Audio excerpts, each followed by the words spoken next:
ఒక చిన్న బస్తీలో పుట్టిన అరవింద్కి ఏదీ సులభం కాదు. కాని అతని కళ్ళు మాత్రం కాసేపైనా బంగారం కన్నా విలువైన ఆశతో మెరుస్తాయి. ఆకలితో ఎరుస్తుంటే తల్లి తన అన్నాన్ని అతనికి పెడుతుంది. తాను ఆకలితో ఉన్నా ఆమె ముఖంలో మాత్రం నవ్వు ఉంది.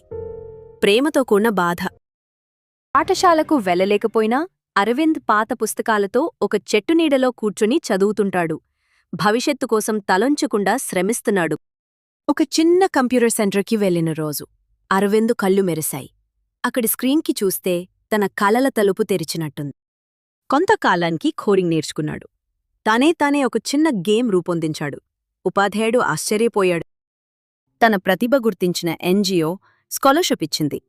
నగరానికి వెళ్లిన అరవింద్కి జీవితమే కొత్త పూట తిరిగినట్టేంది.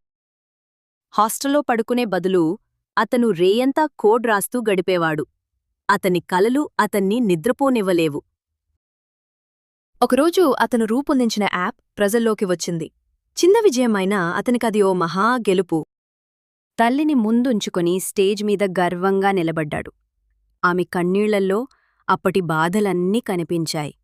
కాని ఇప్పుడు సంతోషంగా. అని కోటి సంపాదించాడని కాదు, కోటికి మించిన అవకాశాలు మరొక అరవింద్లకు ఇచ్చాడని గర్వపడాలి. అరవింద్ తల వంచాడు కాదే, తలెత్తి చూశాడు. తన జీవితం తల్లిని, సమాజాన్ని వెలుగులోకి తీసుకొచ్చింది. ఒక పేదవాడి కల దేశానికి గర్వంగా మారింది.